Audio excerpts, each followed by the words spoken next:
In 2000, we changed the mission to community impact because we knew that we couldn't just be a fundraising federation any longer. So moving to community impact wasn't jargon, and it wasn't a slogan.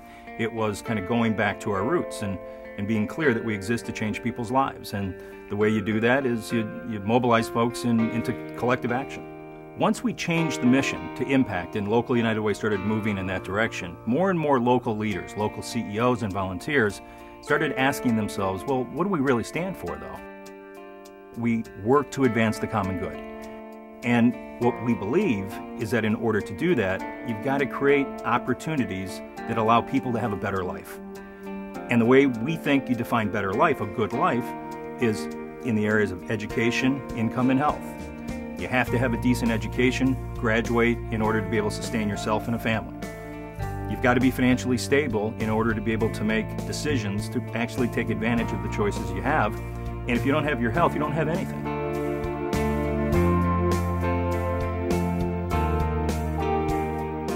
Here in Southeastern Pennsylvania, we've been about advancing the common good since United Way was created in 1921, but what we're trying to do now is to do it more effectively.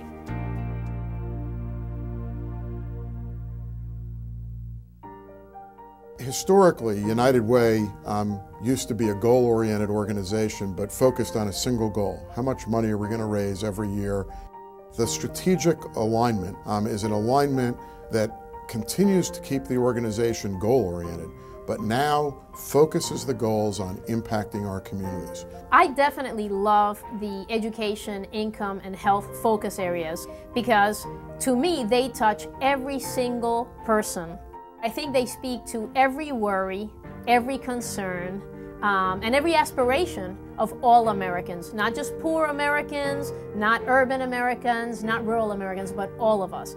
The problems that our clients come to us with, the problems that occur in our neighborhoods are not simple problems, and they cannot be solved with a simple solution.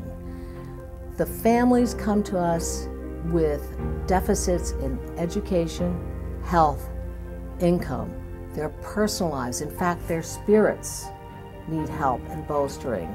Not every community in the United States is necessarily going to have a focus agenda that aligns exactly, and that's okay. In our community, for example, we definitely prioritize education, we prioritize financial stability or the income area, and health is integrated into everything we do.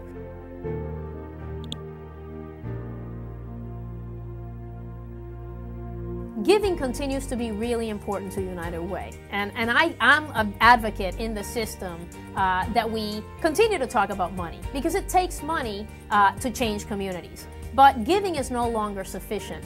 Giving is an act that, especially in relation to the United Way campaign, you can do it once, maybe you can give more than once, but it isn't a lifestyle. The relationships between the United Way and its donors was historically somewhat episodic. If you think about it, by that I mean once a year an individual would get involved in a campaign at his or her employer for the United Way.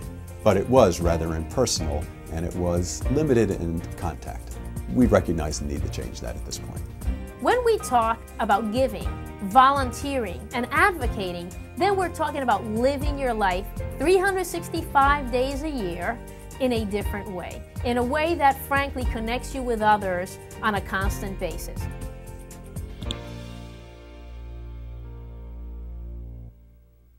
I'm a child of the 60s, and I was right out there, and when we talked about, talking to government, we called it changing the system.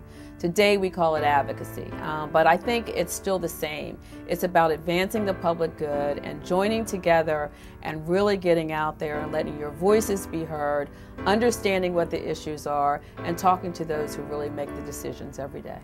We want to be careful, but I do believe that there are times that we have to be, loud and shout. But advocacy isn't simply about public policy.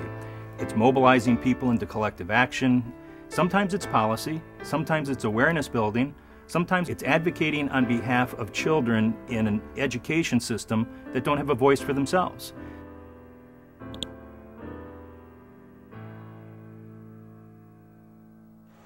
One of the things I enjoy doing back here in the shop is getting the feel of the wood. You can smell the sawdust, the cuttings and everything, and it just seemed an absolutely natural fit to teach that to the kids. And that's why I volunteer as a woodworking teacher. Good, that's it. These kids, probably 60% of them will never graduate high school. And if they don't, what are they going to do? If I can just get through to one child there, it's been worth it. And it'll be worth it every year I go back. My name is Ron. I live united because I refuse to give up on these kids. We've got to go beyond just the annual Day of Caring. Volunteerism and helping people volunteer as a regular part of their life is going to have to become a more important part of this strategy. If folks want to volunteer for us as a part of this, we better be ready for them.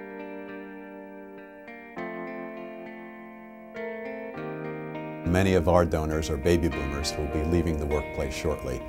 By inviting them to not only be contributors, but volunteers and advocates for our priorities, we think we can build a strong relationship that stands the test of time. I would say to anyone who's a part of the United Way family, this is an area that you clearly want to get involved in. The payoff is tremendous. Imagine being able to see every person in your state have early childhood education. Imagine seeing the poverty rates go down in your state, where everyone has the resources and the dollars that they need in order to take care of their families. Imagine health care and affordable health care for everyone. If I were not part of the United Way system and I saw United Way come out with a campaign like Live United, I would want to become part of that system. It's something that speaks to me on a personal level. It's a calling to the community to live differently, to behave differently, and to act differently.